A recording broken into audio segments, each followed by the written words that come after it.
Hello everyone, welcome to my YouTube channel. आज का हमारा टॉपिक है के मैप से रिलेटिव 4 वेरिएबल्स के क्वेश्चंस। ये हमारे 3 प्रॉब्लम्स है, तीनों अलग अलग टाइप्स की प्रॉब्लम है। 4 वेरिएबल्स में बस इतनी ही टाइप्स की प्रॉब्लम होती है, सो दैट अगर आपने ये तीनों प्रॉब्लम अच्छे से कर ली तो 4 वेरिएबल में आपको कोई भी प्रॉब्लम नहीं आएगी किसी भी क्वेश्चन में। तो हम फर्स्ट क्वेश्चन को देखते हैं जिसमें हमें 4 वेरिएबल्स दिए हैं और ये हमारा सिग्मा मीन टर्म यानी कि एसओपी के फॉर्म में जो आएगा वो हमारा आंसर आएगा, प्लस के फॉर्म में आएगा और 0 1 इन नंबर पर हमें आउटपुट मिल रहा है। अब हम अपना क्वेश्चन अटेंड करते हैं। हमारा फंक्शन गिवन है 2 की पावर n।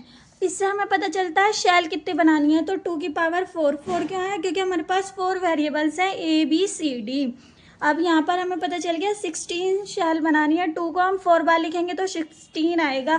अब यहाँ से ये हमारी 16 शैल हो गई। अब हर शैल का एक रोल नंबर होता है, इसका 0 इसका 1 होता है, फिर हम 2 आगे कॉलम में लिखते हैं और यहाँ पर 3 लिखते हैं, फिर यहाँ पर 4 5 फिर आगे 6 और यहाँ पर 7, फिर यहाँ पर एक कॉलम एक रो छोड़ देते हैं 8 9, यहाँ पर 10, यहाँ 11, यहाँ 12 13, यहाँ पर 14 और यहाँ 15। फिर हमारा ये हमारे ए बी के वेरिएबल्स आएंगे, यहाँ पर हमारे सी डी वेरिएबल्स आएंगे। तो हमने ये पिछले लेक्चर्स में भी किया था, यहाँ 0 0 आएगा।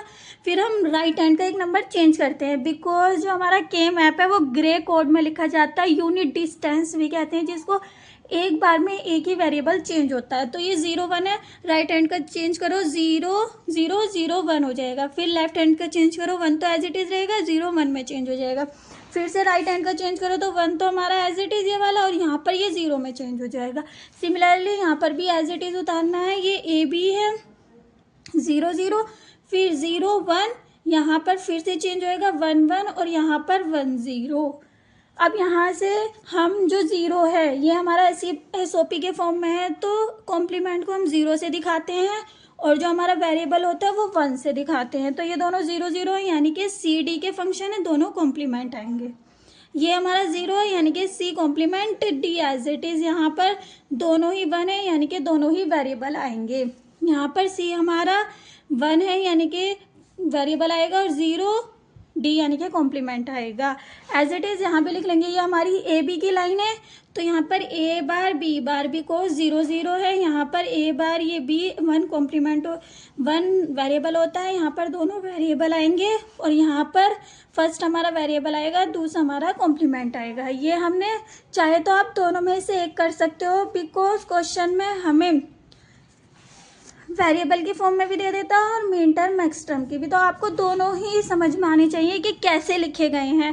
अब हमें 0 पर आउटपुट मिल रहा है, तो जहाँ जहाँ हमें आउटपुट मिलता है वहाँ वहाँ हम 1 से रिप्रेजेंट करते हैं। एसओपी में पीओएस में 0 से रिप्रेजेंट करते हैं, तो 0 पर आउटपुट है यानी कि 1, 1 पर आउटपुट है 1, 4 पर आउटपुट है 1, 5 पर आउटपुट 1, 8 पर आउटपुट है, सो दैट हमारा 8 यहाँ पर है, इस पर 1 लिखेंगे। 9 पर आउटपुट है 1, 12 पर आउटपुट है 1, 13 पर आउटपुट है 1। अब आप चाहे तो 2 के पेयर भी बना के कर सकते हो, बट वो बहुत लेंथी हो जाएगा।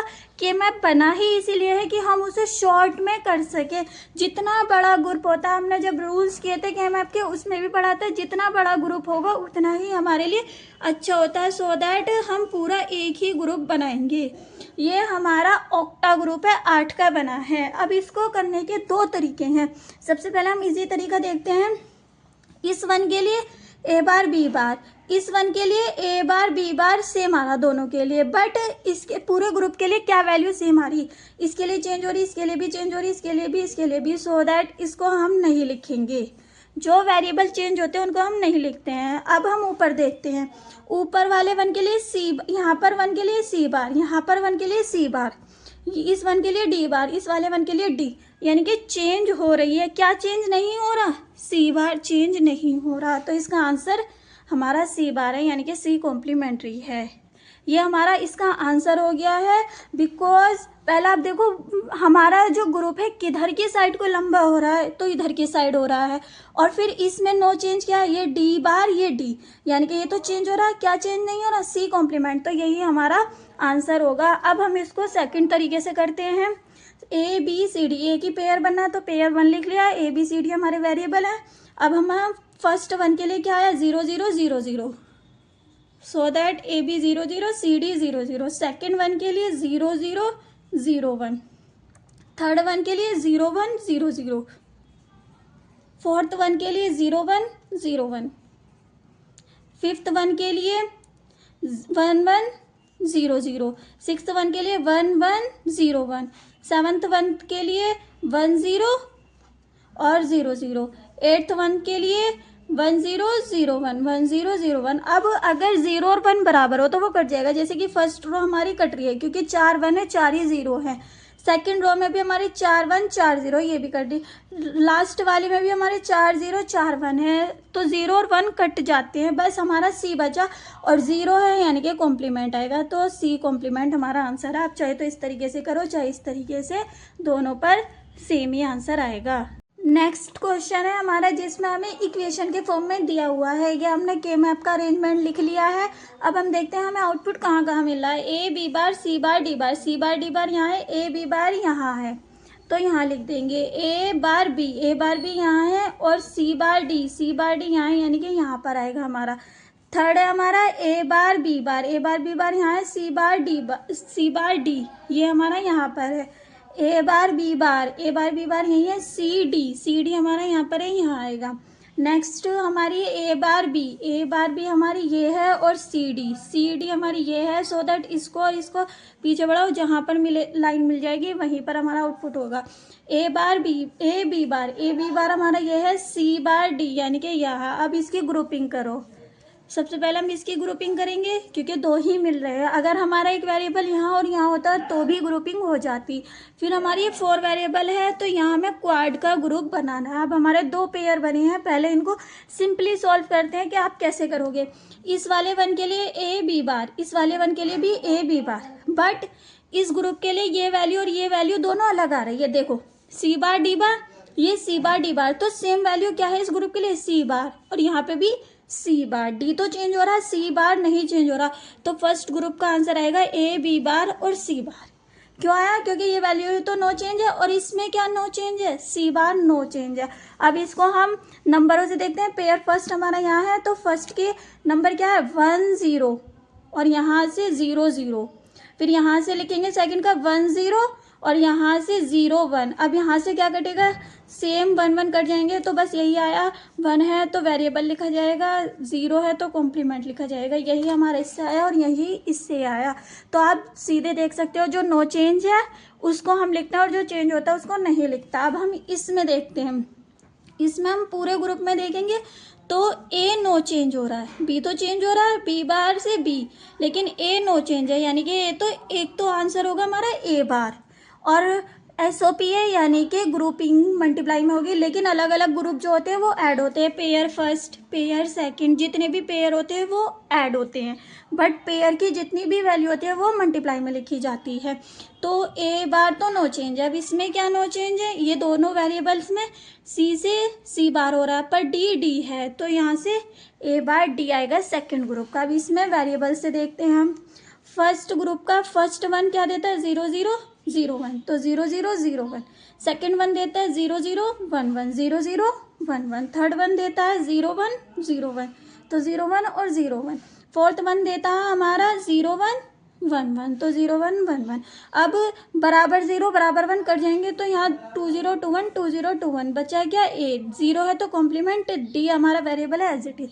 सो दैट हमारा आंसर क्या होगा इस क्वेश्चन का, A B bar C bar plus A bar T plus, क्यों हुआ, जितने भी पेयर होते हैं वो ऐड हो जाते हैं। यही हमारा इस के मैप का सॉल्यूशन है। एक और क्वेश्चन देखते हैं अब हम। नेक्स्ट क्वेश्चन में फिर से हमें मीन टर्म दी है SOP के फॉर्म में, और ये हमारे आउटपुट दिए हैं। फिर से हम के मैप का डिज़ाइन कर लेंगे, और हमें पता है क्या क्या वेरिएबल है। तो 1 पर आउटपुट मिल रहा है, 2 पर आउटपुट मिल रहा है, 6 पर आउटपुट मिल रहा है, 7 पर, 8 पर, 13 पर, 14 पर और 15 पर, इन पर हमें आउटपुट मिल रहा है। तो अब हम ग्रुपिंग करेंगे। ग्रुपिंग कैसे करते हैं, एक तो हमारी 4 की ग्रुपिंग हो गई। ओवरलैपिंग इज अलाउड, रूल में हमने के मैप में लिखा था ओवरलैपिंग हो सकती है। सो दैट ये हमारी एक ये बन गया। जो ग्रुप नहीं बनाते उनको एज इट इज जितने भी वेरिएबल हैं उनके ऐसे ही लिख देते हैं। सो दैट 1 2 3 4 5 इसको देख के हमें समझ में आ गया कि जो हमारा आउटपुट होगा उसमें 5 टर्म होंगी जो कि प्लस होगी, first plus second plus third plus fourth और प्लस फिफ्थ, इस टाइप से हमारी होगी। अब हम सबसे पहले फर्स्ट वाले का लिखते हैं। फर्स्ट वाले का कैसे लिखेंगे, इसका तो सिंपल ही है, क्या क्या इसके वेरिएबल है, ए बी बार और सी bar D. So that first वाले का तो हम डायरेक्टली लिख सकते हैं ए बार B bar C bar D, ये हमारा फर्स्ट का आया है इस वाले का। फिर हम इस वाले वन का देखते हैं, ए B bar C bar D बार, तो A B bar C bar D बार, इसको देख के हमें आउटपुट में समझ में आ जाएगा ये 2 टर्म होंगी। अब हम पेयर वाले का सॉल्यूशन करते हैं। पेयर वाले में क्या चीज़ नो चेंज है, यहाँ ए बी बार है और यहाँ पर सी बार डी और सी डी बार। सारे दोनों साइड देखना आपको, ऐसे भी और ऐसे भी, वर्टिकली भी और हॉरिजॉन्टली भी। तो ए बी नो चेंज है, इसमें हमारा क्या नो चेंज है, सी से सी बार हो रहा है लेकिन डी एज इट इज़ है। तो थर्ड पेयर का ये हमारे फर्स्ट सेकंड हो गए, थर्ड का हमारा आउटपुट ए बी डी होगा, ए बी और डी होगा। अब हम देखते हैं इस वाले वन का, इसमें हमारी क्या वेरिएबल नो चेंज है, सी डी बार तो नो चेंज है। इधर देखो ए बार बी बार, इधर ए बार बी, यानी कि ए बार नो चेंज है तो ए बार भी आएगा। ये हमारा फोर्थ का आ गया। फिफ्थ यानी कि जो हमारा क्वाड बना है, 4 का ग्रुप बना है, उसका आउटपुट हमारा क्या आएगा, इसमें आप पूरे में देखो ए बार बी, ए बी, यानी कि इसमें क्या नो चेंज है, बी, तो एक तो बी आएगा, हमें इसे देख के पता चल गया। अब इधर देखो इसमें क्या नो चेंज है, सी डी बार, यानी कि सी नो चेंज है। तो हमें 5 के ही आउटपुट बिना कुछ लिखे मिल गए। अब हम देखते हैं लिखने से क्या मिलता है हमें।